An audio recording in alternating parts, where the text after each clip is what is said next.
당시 공자인데 고대 노예제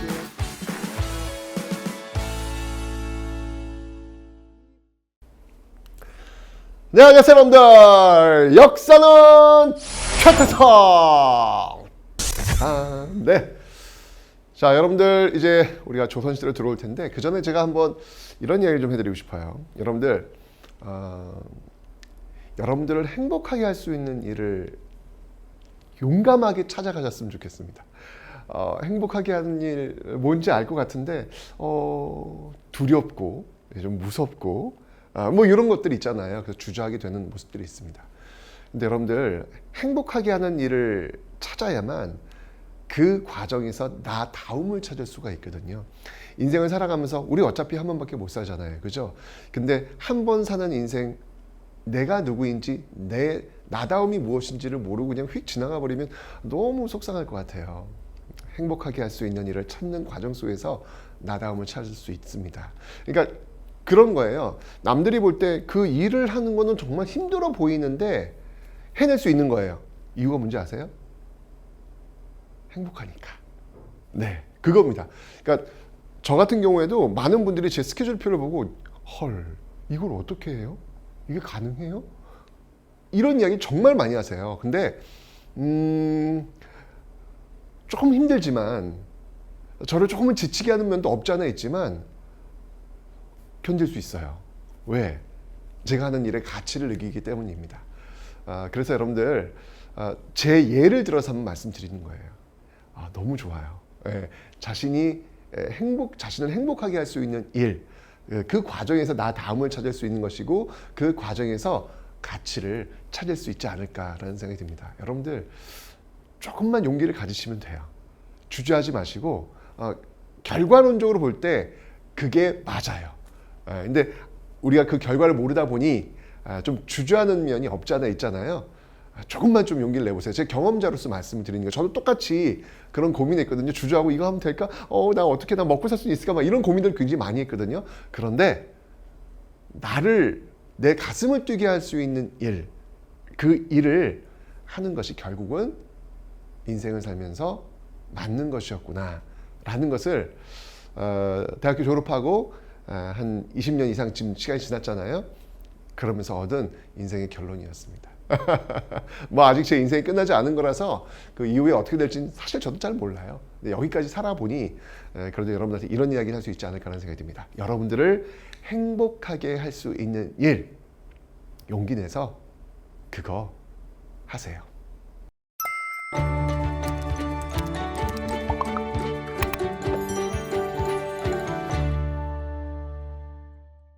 자, 여러분들 우리가 지금 이제 조선시대로 들어왔습니다. 1392년 조선이라는 나라가 이성계에 의해서 건국이 되었습니다. 그런데 그 과정이 순탄치는 않았죠. 뭐 이유는 아시잖아요. 일단 정상적인 방법은 아니고요. 글쎄요, 이게 성공했으니까 혁명이라는 표현을 쓸 수 있을런지 모르겠지만 일종의 쿠데타였지요. 군인이 권력을 찬탈하는 과정 속에서 새로운 나라를 세운 겁니다. 그러다 보니 당연히 이게 과연 명분이 있느냐에 대한 논란이 있을 수밖에 없죠.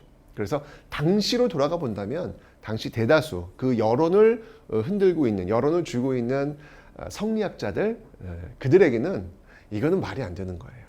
어떻게 신하가 임금을 치고 새로운 나라를 세울 수 있는가? 라고 해서 대다수의 그 당시 그 유생들은요, 이 조선 건국에 대해서 반대하는 모습들을 보이고 있습니다.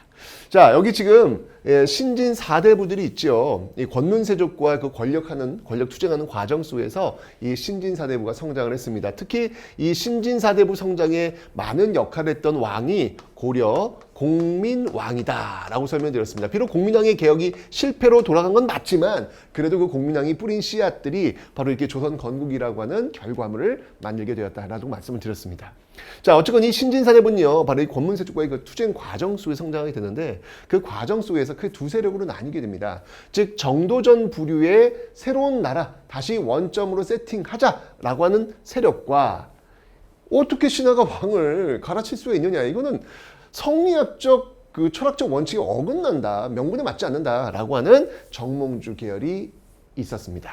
하지만 여러분 잘 알고 있겠지만 이 정몽주 계열은 결국은 태종 이방원, 나중에 이제 조선의 왕이 되죠. 그 이방원에 의해서 척살, 왜 그 유명하지 않습니까? 왜 선주교, 개경의 선주교에서 척살되었다. 뭐 이런 이야기들이 전해지고 있지 않습니까? 그죠? 자, 그 과정을 살펴보면요. 첫 번째, 바로 이 신진사대부와 신흥무인 세력들, 이 이성계를 대표하고 있는 신흥무인 세력들이 특히 위화도에서 회군을 해요. 이건 이제 요동정벌을 가는 과정 속에서 이성계가 군대를 돌린다는 얘기죠. 군대를 돌리는 건 두 가지예요. 죽거나 권력을 찬탈하거나 둘 중에 하나입니다. 왜냐면 군인은 여러분 명령 불복종, 명령에 살고 명령에 죽는 거예요. 명령 불복종은 곧 죽음이에요. 그런데 그걸 지금 회군이라는 얘기는 명령 불복종을 했다는 얘기잖아요. 이건 내가 우리 가족이 몰살되거나 또는 성공하면 왕이 되거나 이렇게 가는 것이죠. 그래서 위화도에서 회군을 했습니다. 결과는 성공을 했죠. 바로 이 우왕과 그다음이 그 우왕과 최영을 제거하고 권력을 장악하는 모습들을 보이고 있더라.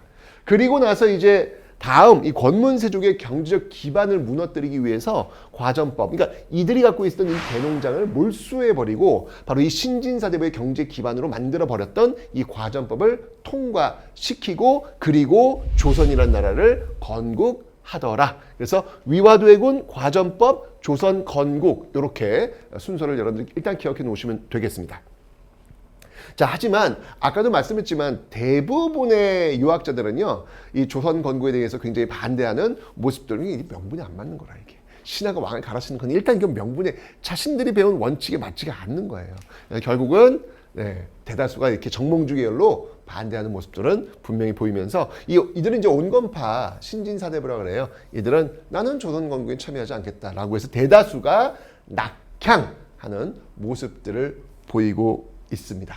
그래서 왜 여기서 나온 그 단어가 왜 두문불출이라는 이 단어가 여기서 나오는 거예요.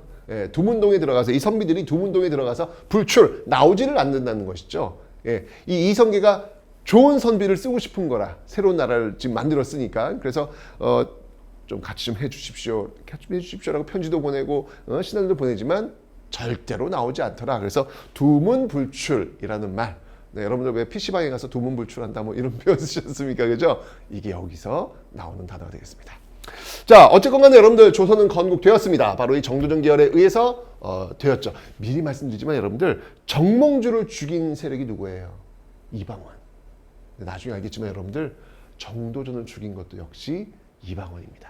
이방원에 의해서 정몽주도 죽고 정도전도 죽게 될 겁니다. 어쨌건 자, 이 계열 정도전과 이성계가 손을 잡고 조선이란 나라를 건국을 했습니다. 자, 여러분들 중앙 집권 체제를 지금 만들어가는 그런 모습들 보이고 있는데, 자, 이러면서 여러분 태조, 세종, 성종 이렇게 이어지는 그런 모습들을 배우시게 될 거예요. 자, 각각의 왕들이 어떤 역할인지 한번 살펴볼 텐데, 이건 여러분 무조건 시험에 나오는 겁니다. 지금 제가 알려드리는 이 조선의 왕들, 조선의 그 기틀을 잡았던 이 왕들의 어떤 그 칼들에 대해서는요 무조건 시험에 나오는 거니까 여러분들 꼭 좀 기억을 좀 해 놓으셔야 되겠습니다. 자, 먼저 태조 이성계부터 한번 살펴보도록 하죠. 자, 태조 이성계는요 일단 조선을 건국한 그런 인물이라는 건 여러분 잘 알고 계실 겁니다. 그죠?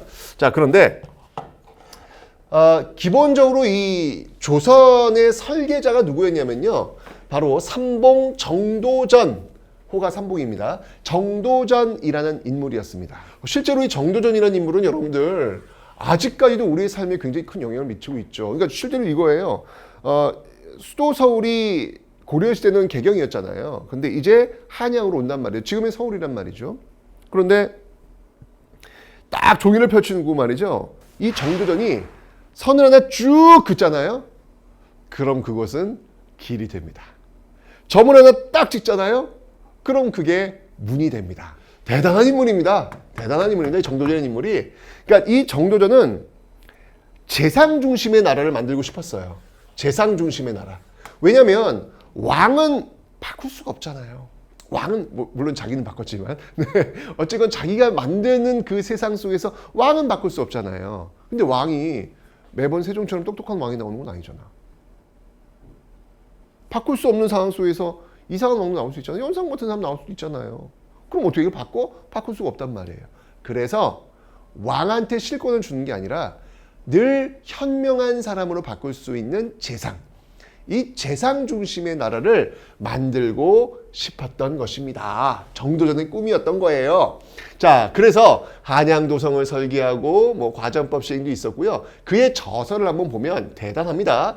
불시잡변. 야, 이게 정말 조선이라는 나라가 유교의 나라구나라는 걸 알 수 있는 게 이게 얼마나 이게 와. 불씨가 뭐예요? 부처불이에요. 씨는 그냥 성씨예요. 최씨, 김씨, 이씨. 부처님한테 그냥 씨 붙이는 거야. 부처님한테. 부처씨.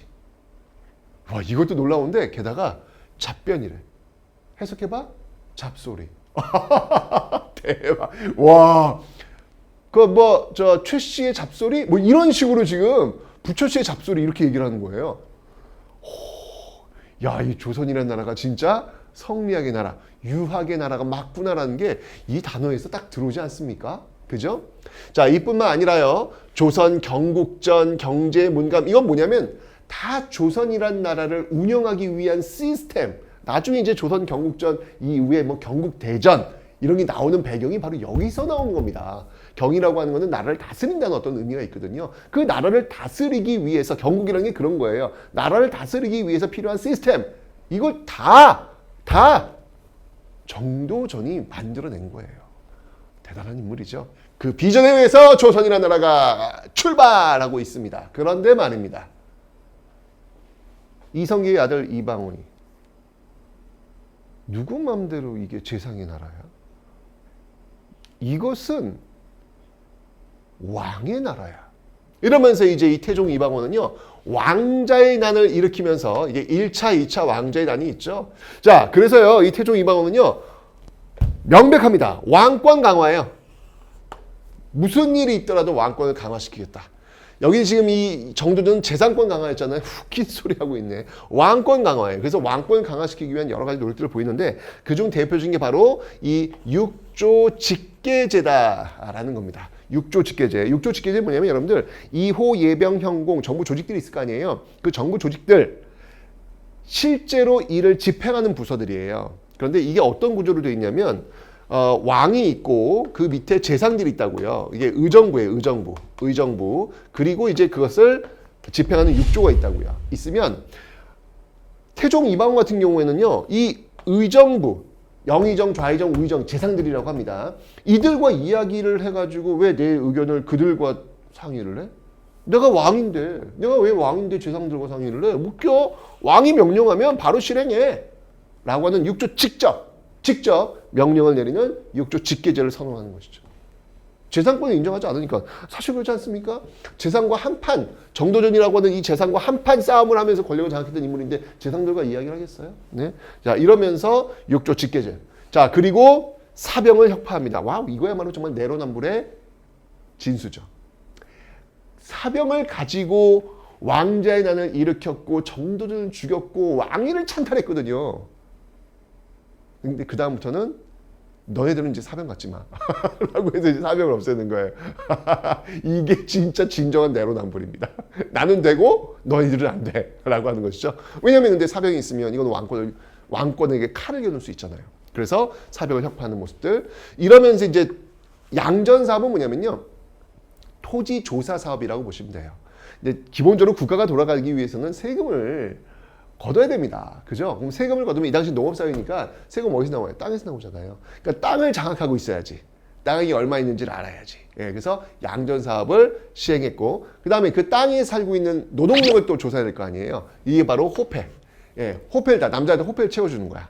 예, 이러면서 호패법을 시행하는 모습들. 땅과 사람에 대한 장악. 그러니까 이제 이 태종 이방원은 뭔가 국가의 어떤 시스템을 원활히 운영할 수 있는, 그 왕이 모든 것들을 장악할 수 있는 그런 기구들을 지금 만들어내고 있더라라는 것이죠. 그리고 이제 신문고도 만들어서 국민들, 백성들이 지금 뭔가 억울한 게 있으면 쳐라, 나한테 얘기해라. 이런 신문고 북을 만듭니다. 네, 근데 실제로 울리진 않습니다. 왜냐하면 백성들이 신문고 올렸다가 목숨 걸고 이걸 때려야 돼요. 네. 그러니까 아직까지 신문제 사회에서는 쉽지가 않은 건데 나중에 그래서 이제 유명무실을 했던 이 신문고를 부활시켰던 또 대표적인 왕이 바로 조선 후기 영조. 아이고야 이거 뭐 몇백 년일로 가는 뒤에 이게 부활되는 그런 모습들 보이고 있는데 태종 이방원에서 여러분 꼭 기억하실 게 뭐냐면 육조 직계제뿐만 아니라 이 왕권 강화 차원에서 사간원을 독립을 시켜요. 이것도 좀 알고 계세요. 사간원을 독립시킨다라고 하는 것도 여러분 좀 기억을 해주세요. 근데 이제 우회가 될 거예요. 이제 나중에 이제 배우겠지만 사간원이라고 하는 것은 왕권을 견제하는 역할이거든요. 근데 왕권을 강화시키기 위한 그 태종 이방원이 왜 사간원을 독립시켜라는 질문이 정말 많이 나오는데 여러분들 제도와 시스템이라고 하는 거는 누가 쓰느냐에 따라 가지고 결과는 달라질 수밖에 없어요. 중요한 건 사람이야. 왕권 견제 기구인 사간원이라 할지라도 그걸 누가 쓰느냐에 따라 가지고 결과는 달라진다고요. 원래 그런 거예요. 사람이 중요한 거예요. 아무리 좋은 제도 있어도 소용없어요. 사람, 어떤 사람이 이걸 쓰느냐에 따라 가지고 결과가 달라지기 때문에 그래요. 태종 이방원 같은 경우 뭐냐면 사간원을 독립시켜 가지고 오히려 이 사간원을 통해서 신하들을 때리기 위해서 그리고 권력을 나누기 위해서 어떤 여러 가지 어떤 다목적 측면 속에서 사간원을 독립시켰기 때문에 결과론적으로는 왕권을 강화시키는 어떤 그런 방향으로 쓰여지고 있다라는 거 기억해 놓으시면 되겠습니다. 그래서 사간원 독립도 꽤 시험에 잘 나오는 순지니까 꼭 기억을 해 놓으시면 되겠습니다. 그죠? 태종이었습니다. 그래서 왕권 강화예요. 그러면서 이제 세종이 왕위에 오르게 됩니다. 이렇게 왕이 주도하는 이런 정치 시스템을 반대하고요. 재상들과 다시 어떻게 보면은 정도전이 꿈꾸었던 그 세상을 지금 그려나가는 거예요. 그래서 의정부 이 정승들과 함께 서라고 하는 건 뭐냐면 이거 서명이에요. 의정부 정승들이 사인을 해줘야 패스가 되는 거야. 통과가 되는 거야. 그래 6조로 내려간단 말이에요. 이런 의정부 서사제를 발행하고 있더라. 이게 바로 세종. 그러니까 정말 이 의정부 서사를 통해서 정말 재상들의 의견을 많이 들으려고 노력했던 그런 왕이구나라는 걸 알 수 있겠죠. 자, 그리고 아버지 때 얼마나 많은 사람들이 죽었어. 그죠? 새롭게 현명한 사람들을 모아서 그들과 함께 연구하고 토론하겠다. 현명한 사람들이 모여있는 집현전이라는 것을 이때 만든 것이죠. 그래서 여기서 정말 인재들 쏟아져 나오지 않습니까? 그죠? 그리고 제일 중요한 거 훈민정음이 창제되고 있다. 자, 뿐만 아니라 여러분들 세종은 지금 우리한테 영향을 너무 많이 미치죠. 훈민정음뿐만 아니라 우리의 어떤 그 한반도 지도의 모습들을 이때 완성이 돼요. 그래서 사군과 육진을 개척하면 그러니까 영토를 넓혔다는 이야기죠. 영토를 쭉쭉 넓혀가지고 우리가 지금 알고 있는 백두산, 두만강까지 영토를 쭉쭉 확장했던 그때가 바로 세종이다라는 것이고요. 그다음에 쓰시마 또 정벌하죠. 그러니까 이종무를 통해 가지고 쓰시마를 정벌하는 모습들도 보이고 있더라라는 거 봐주시면 되겠습니다. 자, 이러면서 세종시대가 자리를 잡았습니다. 여러분들 이 세종은요, 뭐 시험에 가장 많이 나오기 때문에 정치, 경제, 사회, 문화 다 나누어 가지고 세종은 무조건 정리를 하셔야 됩니다. 잊지 마세요, 여러분들. 자, 그리고 나서 이제 그의 아들 문종. 문종인데 몸이 약하네. 문종이 좀 몸만 강했으면 이 세종 문종 시대는 어마어마한 시대가 됐을 것 같아요. 근데 문종이 몸이 약해서 일찍 죽어요. 그러다 보니까 그의 너무 어린 아이, 단종이죠. 뭐 거의 중학교 1학년 나이에 이제 즉위를 한단 말이에요. 너무 나이가 어린 거야. 결국은 그의 삼촌. 세조죠, 세조. 그 세조가 그러니까 수양대군이죠, 수양대군이 결국 단종을 끌어내리죠. 자, 그러면서 그 왕권을 그 권력을 찬탈했던 그 계기가 계유정난이에요. 어쨌건 이제 이런 계유정난 그 1등 공신이 바로 이 한명회 아니겠습니까? 한명회. 이 나는 새도 떨어뜨린다라고 하는 이 한명회의 권력이 이어지게 됩니다. 성종 때까지 이어집니다. 이 한명회가 엄청납니다. 자, 결국은 이제 이렇게 권력을 장악한 이 수양대군은요. 여기 이제 수양대군이죠. 이제 수양대군에서 이제 나오는데 단종을 이제 죽이고요. 결국은 죽이게 되는데 이 과정 속에서 이제 뭐 신숙주, 성산문 어떤 그 대결 구도가 펼쳐지지 않겠습니까? 그래서 특히 성산문 같은 경우에는 그 사육신 중에 한 명이죠. 사육신. 그리고 이제 이 세조 때 이 세조의 집권에 그러니까 세조의 어떤 그 정치에 반대했던 또 한 번 난이 뭐였냐면 바로 이시에의 난도 있어요. 이런 것들은 저쪽 그 북쪽 지역에서 어떤 그 세조의 어떤 정책에 대해 반발하는 어떤 그런 난 이런 것들도 일어나고 있다. 요 이제 요 이시에의 난을 진압했던 인물이 남이 장군입니다. 예. 남이 장군 이런 인물들이 이제 세조 때 활약했던 그런 인물들이에요. 자, 그래가지고 결국 이 세조가 왕위를 찬탈했죠. 게다가 단종까지 죽이지 않습니까? 아우. 자, 그러면서 할아버지 했던 대로 그대로 6조 직계제 갑니다. 6조 직계제 그대로 갑니다. 무슨 재상들하고 얘기를 해. 내가 왕인데 내가 교점 그냥 가면 돼. 라고 하는 모습들. 그리고 지편전. 이 지편전 기본적으로 신하들과 이야기하는 공간이죠. 무슨 얘기가 필요해? 내가 교점 가는 건데 없애. 지편전 없애는 모습들. 그러면서 자, 이제 시스템을 만들 거야. 이제 조선 왕조의 시스템. 법을 만들 거야 라고 해서 이 경국대전이 이때부터 시작됩니다. 완성은 성종 때인데요. 이때부터 시작되는 그런 모습들이 있고요. 그 다음에 정말 그 전광석화 같은 그런 개혁들을 막 밀어붙입니다. 정책들을요. 예를 들면 과전법, 여러분 앞에서 왜 과전법을 신진사점에 나눠줬다 그랬잖아요. 근데 그거는 이제 전현직 관리한테 나눠주는 거예요. 근데 중요한 건 뭐냐면 전현직 관리한테 나눠주고 시간이 좀 흘렀잖아. 흐르니까 땅이 부족한 거야. 그러니까 부족해? 그럼 현직만 줘. 이게 쉬운 게 아니거든요. 신하들이 얼마나 반발하겠어요. 그런데 세조니까 밀어붙이는 거예요. 그래서 이걸 직전법, 과전법을 직전법을 맞췄던 인물이 바로 세조입니다. 이런 모습들 보이고 있더라. 쭉쭉쭉 밀어붙여놨던 모습들. 자, 그런 과정 속에서 왕권을 강화시키는 그런 어떤 모습들이 있다가 성종이 한 일은 엄청난 일. 정말 조선의 토대를, 조선의 어떤 뼈대를 만든 인물이 성종이다. 이렇게 보시면 돼요. 엄청난 일을 했던 그런 인물입니다. 자, 성종은요, 그래가지고, 다시 이제 신하들과 이야기할 수 있는, 이게 조선시대 가장 경연은 뭐냐면, 여기 지금 경연이죠. 이거 신하들하고 이야기하는 자리에, 토론 자리. 가장 경연을 많이, 세종보다도 더 많이 했어요. 그러니까 정말 신하들하고 토론을 너무나 즐겼던 그런 왕이 바로 이 성종입니다.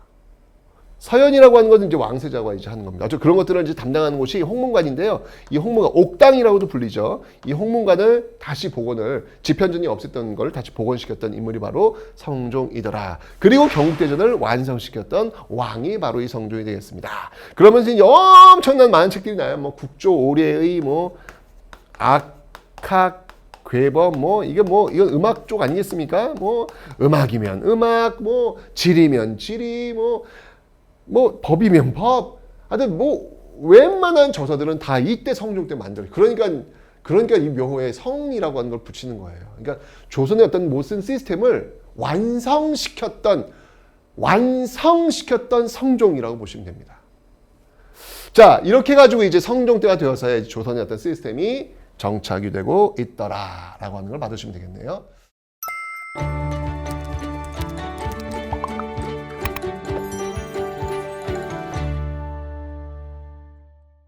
자, 그런데 자, 문제가 있습니다, 여러분들. 어떤 문제가 있는지 한번 살펴보도록 하겠습니다. 자, 뭐가 되냐면 분명히 조선을 건국한 세력들이 지금 이 성종시대까지 왔다 그랬잖아요. 자, 그런데 조선 건국에 참여하지 않았던 세력들이 있다 그래서 온건파 사대부들, 그들은 낙향을 했다고 제가 설명드렸습니다. 자, 그런데 시간이 이제 많이 흘렀잖아요. 이제 이들이 이제 제야 선비들이 된 것이죠. 이 제야 선비들이 그들 나름대로 여론을 형성하면서 학문을 또 가르치고 있는 어떤 그런 모습들이 지금 보이고 있었단 말이에요. 그들을 이제 사림파라고 이야기합니다. 그리고 이제 그 한명회, 이 세조의 어떤 계유정난을 계기로 해서 권력을 장악했던 그 한명회를 필두로 한 그 세력들을 우리가 이제 훈구파라 그래요. 훈구파. 근데 여러분 이게 올해 구자 느낌 별로 안 좋죠? 그죠? 이제 이들이 이제 서서히 비리 세력이 되는구나. 이제 이런 느낌이 오시죠? 네. 그런 모습들이 지금 보이고 있습니다. 훈구파. 자, 이 훈구 세력들을 서서히 이 살인파들이 공격을 하기 시작합니다. 이 비리나 이런 것들을 공격을 시작하는데 여전히 어쨌건 간에 이 훈구 세력들이 권력을 장악하고 있단 말이에요. 그죠? 그러니까 얘들이 이제 자꾸 올라온단 말이에요. 훈구들이 권력을 그냥 그래 살인 너희들 올라왔네. 알았어. 이거 너희들 가져. 그러지 않아요. 때립니다. 올라오지 못하도록 때립니다. 이걸 뭐라고 하냐면 이걸 바로 사화라 그래요. 살인들이 화를 입었다. 그러니까 이 라인을 보세요. 이게 지금 굵게 지금 라인을 쳤잖아요. 그러니까 이게 살인들이 때리는 라인은 이제 얇잖아요. 굵다는 얘기 뭐냐면 살인들이 이 사화를 통해 가지고 화를 입었다. 이렇게 보시면 되는 겁니다. 그래서 살인들이 화를 입은 사건 이렇게 여러분이 기억을 하시면 되는데 크게 네 차례가 있습니다. 예, 무갑기을인데 이 무갑기을 이 네 차례의 사화 끝에 살인들이 화를 입었지만 결국은 16세기에 이 살인들이 이 화를 입었음에도 불구하고 권력을 장악하게 될 겁니다. 자, 어쨌건 지금은 굉장히 힘든, 살인들이 지금 올라오는데 힘든 시기에 훈구들이 견제하니까. 자, 먼저 이제 무오사화입니다. 예, 바로 이 성종의 아들, 네, 패비윤 씨의 아들, 연산군. 이 연산군이 있을 때 무오년에 살인들이 화를 입은 사건인데, 그 계기가 뭐였냐면요. 이 유자광이라는 사람이 또 이제 연결이 돼요. 이 유자광이라고 하는 이 훈구 세력들, 이 사람이 이제 연산군한테 잃는 거야. 뭘 일렀냐면, 그러니까 이걸 견제하기 위한 것이죠. 김일손, 김종주 이런들이 살인들이거든. 김일손이 사초라고 하는 건 뭐냐면 이 역사를 쓰는 그 자료예요. 자료인데 왜냐면 이 자료들이 모여가지고 나중에 평가를 하는 거거든요. 이 사관이라 그래가지고 이 왕의 일거수일투족을 다 적어요. 예, 근데 그 과정 속에서 김일손이라고 하는 사관이 사초에 김종직의 조의제문을 실었다는 거야. 이 조의제문이 뭐냐면 기억하겠다, 아프다, 가슴이 아프다, 그를 잊지 않겠다, 이런 어떻게 간에 되게 좋은 의미로 쓰는 거예요. 누구를? 의제를. 근데 의제가 누구냐면 항우, 유방, 그 초한지에 나오는 인물들인데 그 항우에 의해서 죽임을 당한 항우의 조카가 돼요. 조카를 죽이고 권력을 장악했다? 근데 그 사람을, 죽임을 당한 왕이야. 그 의제가 너무 불쌍한 거야. 그래서 조의제문이 쓴 거야. 조카를 죽이고 왕위에 오른 케이스? 그 불쌍한 조카? 이거 뭔가 어디서 들어본 것 같지 않아요? 바로 세조가 조카 단종을 죽이잖아요. 결국 이 김종직의 조의제문이라고 하는 것은 바로 그 선대 세조를 능멸하는 것이옵니다. 이렇게 나와버린 것이죠. 난리가 난 거예요. 결국 김일손, 김종직, 김종직은 이제 이전 사람이니까 줄줄이 엮여가지고 사람들이 날아갑니다. 이게 바로 무오년에 일어났던 사화. 여기서 나오는 것이죠. 다음 이제 갑자사화는 이거는 여러분들 미친 거지. 연산군, 왜 폭군 연산군의 어떤 그 모습들 있잖아요. 그 패비윤 씨를 도대체 누가 죽였느냐. 이제 미친 거야, 이제 연산군이. 우리 엄마 죽인 사람 다 나와. 이것들이 다.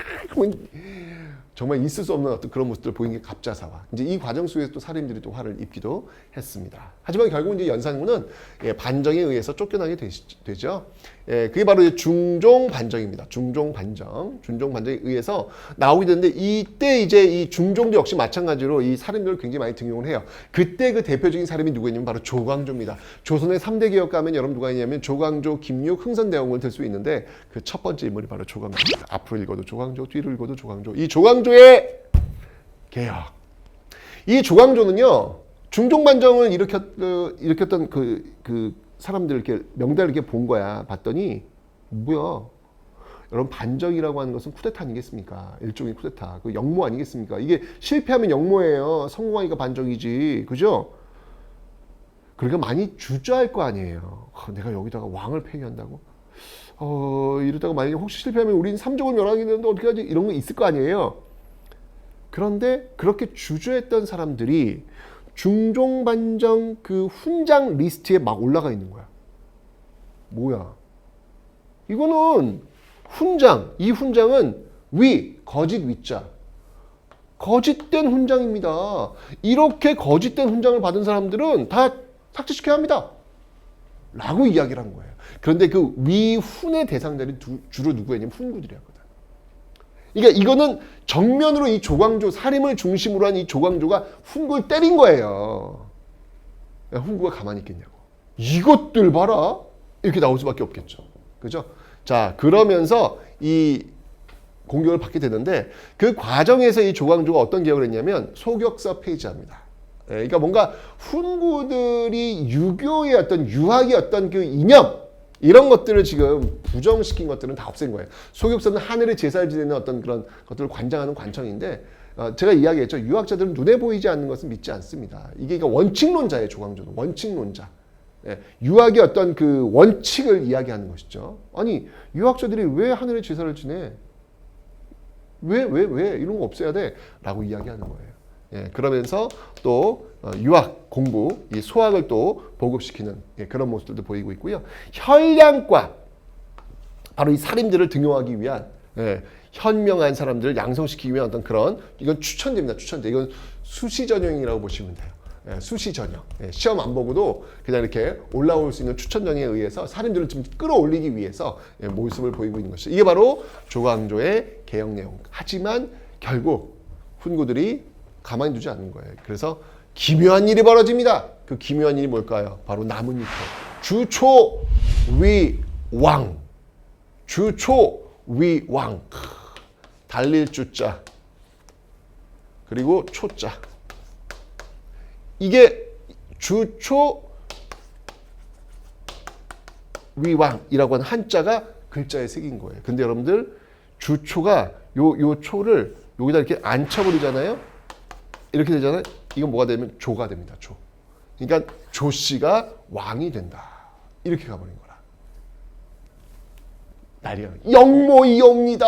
라고 하면서 또 이제 그 살인들이 또 이 조광조를 필두로 해서 사약 먹고 날아가요. 이게 바로 기묘사화. 마지막 네 번째 사화는요, 을사사화입니다. 명종 때인데요. 이때는 이제 윤씨들끼리 또 붙어요. 윤씨들끼리. 그래서 대윤과 소윤, 윤임을 중심으로 한 대윤과 윤원영을 중심으로 한 소윤. 윤원영 그때 아마 이덕화 씨가 옛날 드라마에서 그 유명한 내 손 안에 있소이다. 뭐 이거 광고에도 나오고 그랬는데 어쨌건 윤원영이 주도했는데 결국은 이 윤임이 제거가 됩니다. 소윤이 승리하는 그런 모습들을 보이고 있는 거죠. 이제 이 과정에서 또 살인들이 또 굉장히 화를 입게 되는 그런 모습들 있습니다. 이 명종 때 여러분들 그 좀 이제 혼란스러운 거예요. 16세기로 넘어가는 어떤 그런 과정 속에서 굉장히 혼란스러운 모습들, 이제 임꺽정이 난 이때 이제 벌어진 것이죠. 그러니까 그 조선 전기 대표적인 그 도적, 의적으로도 얘기하죠. 그 임꺽정. 명종 때 있었고요. 조선 후기 대표적인 또 도적, 의적이라면 장길산. 요건 이제 숙종 때. 그래서 임꺽정, 명종 때, 장길산, 숙종 때. 요 모습들이 있습니다. 자, 하지만 여러분들 살인들은 이렇게 어마한 탄압을 받으면서도 꿋꿋이 일어납니다. 그 배경이 뭐였냐면 유향소라는 곳이 있어요. 요거는 뭐냐면 말 그대로 있다는 거예요. 어디 향촌에 자신들이 있는 그 기구라는 곳인데 이곳에서 여론을 만들고요. 서원은 잘 아시겠지만 이곳에서 제자들을 양성을 하고요. 향약은 뭐냐면 향촌의 약속이에요. 농민들을 통제하기 위한 농민들의 어떤 그 유교적 규범 이런 것들을 통해서 농민들을 장악하는 것이죠. 이런 것들을 통해서 향초에서 자신들의 세력을 구축하고 있더라. 이런 어떤 그 과정들 속에서도 결국은 그들이 훈구를 완전히 몰아내고 이후에 16세기 역사 주도 세력으로 등장을 하게 되는 겁니다. 자, 그 과정에서 간략하게만 제가 설명을 좀 드릴게요. 그 흐름이 어떻게 되는지. 이건 뭐 너무 여러분들 이거 외우려고 하지 마시고요. 그 흐름만 가볍게 보시면 돼요. 권력을 장악했던 어떤 그 살인들 보시면 알겠지만 완전히 그 권력을 장악한 시점은 선조입니다. 선조 때. 그러니까 성종 때부터 시작해가지고 성종 때부터 들어오기 시작해가지고 선조 때 완전히 권력을 장악했다라고 보시면 돼요. 이 살인들이. 그 과정 보면 정몽주 필제 다 그런 인물들 아니겠습니까? 그죠? 예, 그 온건개혁파 세력들, 그러니까 조선공에 동참하지 않았던 세력들이 연결되는 거예요. 그래서 김종직 이렇게 나옵니다. 김종직 아시죠, 여러분들? 예, 무오사와 그 과정에서 빌미를 제공했던 인물이 바로 김종직 조의제문이었죠. 그의 제자가 김일손. 그래서 정여창, 김경필, 김일손 이렇게 이어지고 있는데. 자, 이 과정 속에서 이제 김경필한테는 이제 갑자사월에 좀 날아가게 되고요. 그리고 그 제자들이 이제 이현적, 서경덕, 조광조, 김한국이 있는데 조광조 여기 나오는 거예요. 김효사로 또 날아가는 것이고, 그죠? 그 제자들이 이제 조식, 이황, 이성원. 이제 여러분 잘 알고 있는 1,000원권의 이황, 5,000원권의 이율곡 이 이렇게 나오네요. 요 흐름이네요. 요 흐름 속에서 근데 여러분 이거 다 외우려고 하지 마세요. 그냥 그 정도 이렇게 있다 보시면 되고 그 배경 속에서 이 서경덕 조식 계열이 이제 그러니까 요 조식 이완 계열이 동인이고요. 이 성원 계열이 서인인데 이게 어떻게 나온 거냐면 사림이 권력을 장악했잖아요. 그러니까 일단 기본적으로 조선 건국에 동참하지 않은 세력들이 워낙 많고 이들이 권력을 장악하다 보니까 권력 자리는 한정되어 있는데 그걸 차지할 수 있는 사람들은 많은 거야. 그럼 어떻게 돼요? 그 자리를 차지하기 위해서 또 싸울 수밖에 없는 거죠. 권력 투쟁이 벌어질 수밖에 없는 거예요. 그러니까 권력 투쟁이라고 하는 건 여러분들 이게 나쁜 건 아니에요.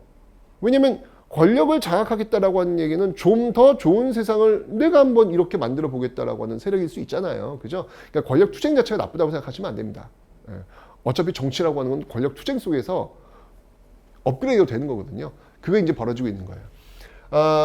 그래서 이 이조 전랑 이게 이호 예병 형공 2조 있잖아요. 거기 전랑직이 있어요. 이 전랑은 뭐냐면 인사권을 쥐고 있습니다. 2조의 전랑직을 누가 장악하느냐. 그래서 뭐 이제 김효원 계열이냐, 심의겸 계열이냐, 이걸로 인해서 이제 이 사림들이 나뉩니다.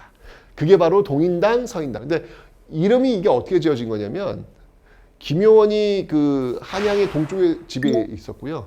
예, 심의겸이 서쪽에 있어가지고 별거 아닙니다, 여러분들. 이름 지어진 게. 그래서 동인, 서인 이렇게 이제 출발을 하게 되는데 그 계열들 보시면 알겠지만 이렇게 동인들이 이렇게 조식과 이왕 쪽에 영향을 받았는데 나중에 이 동인이 북인과 남인으로 나뉘게 돼요. 북인과 남인으로 나뉘게 됩니다. 이건 나중에 또 설명드릴게요.